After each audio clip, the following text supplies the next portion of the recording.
So dear students, today we'll discuss the second poem of your book Flamingo, titled Elementary School Classroom in a Slum by Stephen Spender, a British English poet. He describes in this poem the undernourished poor children of slum area, and it is believed that this is a description of his visit to slum area in India, and he primarily focuses on their undernourishment, their physical and mental challenges, the ironic condition of their classroom, the effect of what they are taught in school on their lives, and the misery that is the part of their day to day life. And the final stanza talks about the solution, the way out. So the poet ends the poem on a positive note.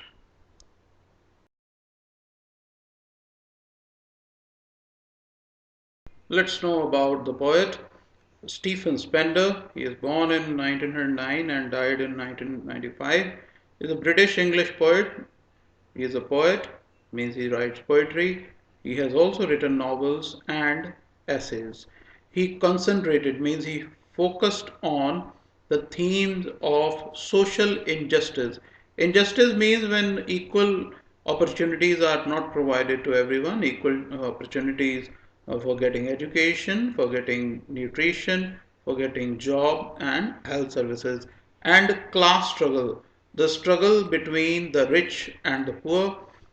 In his works, his early poetry was inspired by social protest. So the protest which are organized to secure or earn the interest of a class in society, generally the poor. He was appointed the 17th Poet Laureate Consultant in Poetry to the United States Library Congress in 1965. That means he is a celebrated and a poet of repute.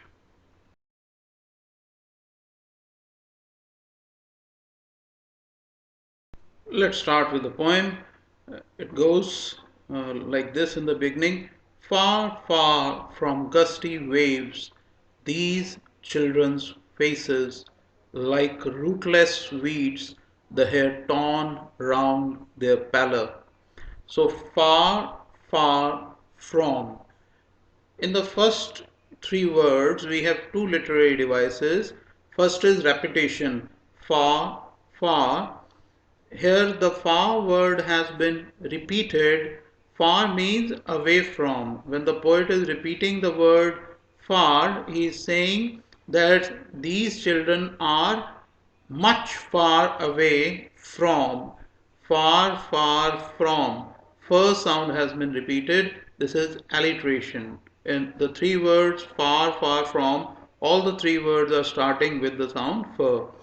Gusty waves. So here is the image of gusty waves, strong waves. You can see the strength in the wave. So gusty waves is a metaphor, means these children have indirectly been shown as far away from enthusiasm, like rootless weeds. This is a simile. So these are the rootless weeds. So you can notice in the picture that the leaves are dry, withered. So this is an indirect comparison. Weeds, unwanted plants, and children are different, but here they have been shown similar. They are similar in terms of their paleness, the weakness. So you can notice in the picture which I have used here to show the hair torn round their pallor, their dull faces. So the weed looks the same like the dull faces. Fine, like rootless. So how are plants nourished? Through the roots. If they are rootless, they are undernourished. Similarly, these children are undernourished. They don't get any nourishment. The hair torn around their pallor. Pallor is pale color, yellowish color. Hyperbole. This is an overtone, overstatement. The hair not actually torn, it is otherwise an idiomatic expression which shows that their hair are shabbily combed. Fine. So pale color, this is a visual image.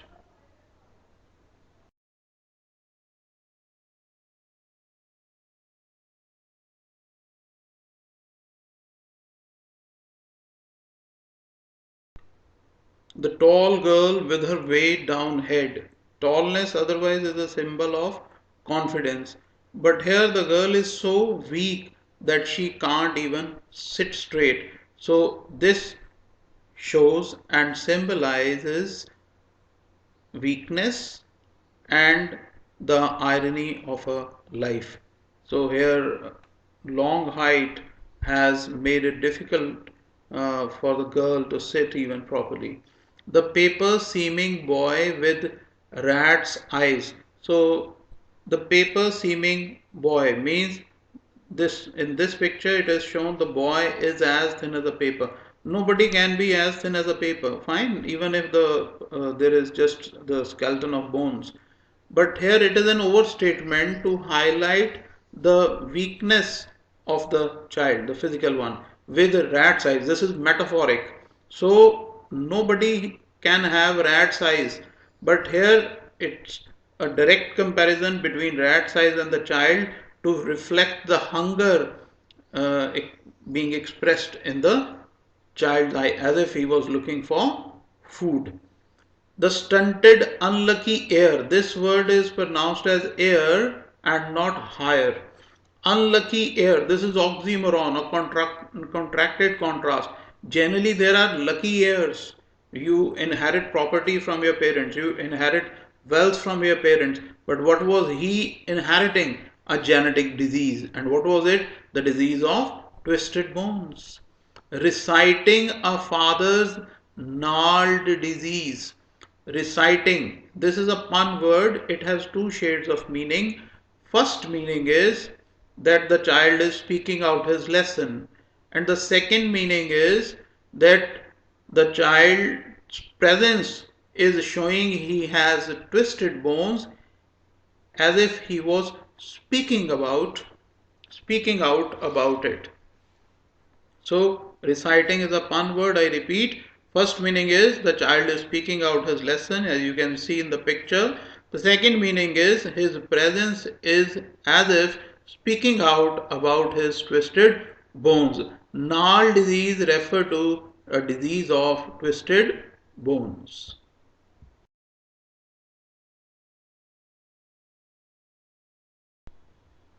His lesson from his desk means the boy with the twisted bones was reciting, speaking out his lesson from his desk, and from his desk only it was visible that he had twisted bone. At back of dim class, dim in light and dim in spirit. This is again a pun word. Dim in light, dim in spirit. Spirit to learn. One unnoted means the one who is not under anybody's notice. Sweet, sweet to look at, innocent to look at, and young, young in age. His eyes lived in a dream. Psychologically, he is not in the class, in that dim class. Psychologically, he is thinking of squirrel's game. Squirrel's game, this is otherwise an idiomatic expression, a metaphoric expression. It means he was thinking of fun and frolic, joy, playing games. It's not the game of squirrels. In tree room, psychologically he is not in the class, he is in the tree room where he is enjoying his day. Other than this, this is alliteration, the sound has been repeated, than this. Other than the classroom, it means this. Fine. So the only escape the poet is trying to say through such dull situation is psychological escape where you think of something else, only then you can afford to smile.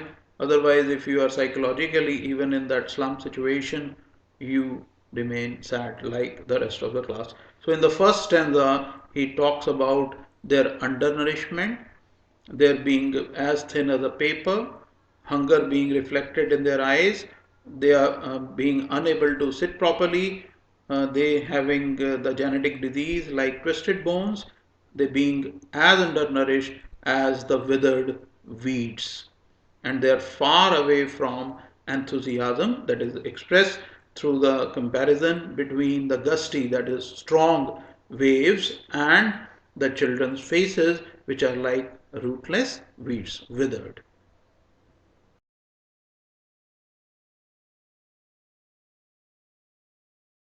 On sour cream walls, donations, Shakespeare's head, cloudless at dawn, civilized doom, riding all cities, belled flowery trellis valley, open-handed map, awarding the world its world. On sour cream wall, this word is pronounced as sour and not sour. Sour means sour to look at, bad to look at. So the walls are patched, the paint is falling down or has grown dull because over the period of time walls have not been painted, and on those walls written donations. So this much money has been given by this authority or this person. It symbolizes charity. Then there is a picture of Shakespeare's head as the one in the slide. It stands for learning and riches. Cloudless at dawn means civilized dawn riding all cities. It is picture of the parliament with the clear sky in the background, and it symbolizes power. So all the cities are controlled through the parliament, the laws it makes, the policies it brings forward. Belled flowery trellis valley, tulip shaped flowers, bell shaped flowers, tulips one. Uh, this stands for beauty. Open handed map, awarding the world its world. Open handed means it's a large map. Awarding the world its world means showing the world what is there in it. The physical map shows us that where are the rivers, where are the fields, okay, where are the hills, and where is which country. This is shown in the political map.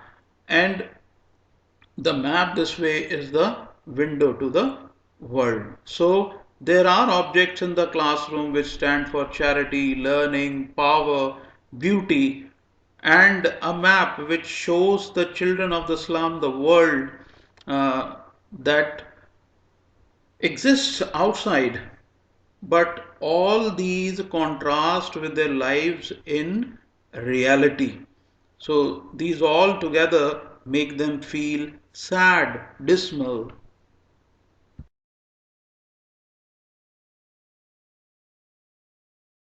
And yet, for these children, these windows not this map their world, where all their future is painted with the fog.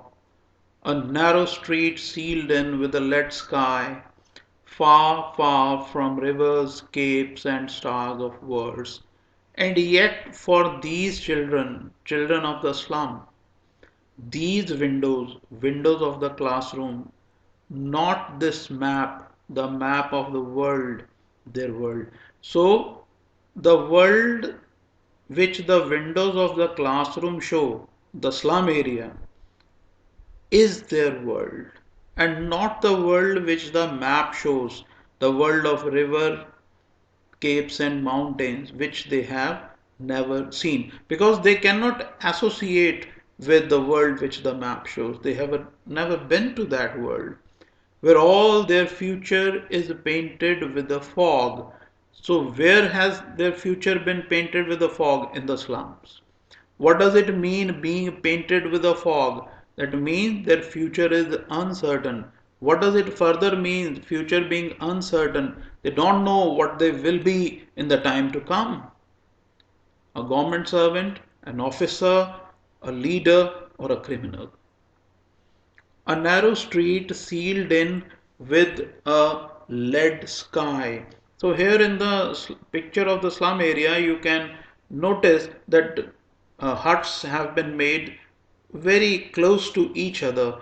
So close that roofs meet overhead. So, this is what it means that narrow street sealed in with a lead sky. It has this meaning that they are trapped in slum. What does sky symbolize? Sky symbolizes limitless growth, endless growth. But their sky is of lead. What does it mean? That means they cannot imagine their life beyond the slum. They cannot see through the lead sky. They are trapped in slum. Far, far from rivers, capes. So this is the cape, okay? A river, and in the background there are hills and stars of words. So rivers, capes are shown in the map, and stars of words are generally used in speeches, metaphor. So stars of words refer to pleasant promises. Even such pleasant promises are not there in their life. This is what the poet feels. So, those false promises which ignite the ray of hope for some time, even such promises are missing from their lives. And the poet refers to those promises as stars of words, which actually are not. So, that is why it is metaphoric. Okay, it is repetition and alliteration, like in the first stanza, the first lines we discussed. Far, far from, first sound repeated, it is alliteration. Far, far, the far word has been repeated. This is repetition. The purpose of repetition is to intensify the distance from the rivers, caves, and pleasant words by the poet. And the purpose of alliteration is to add the rhythm to the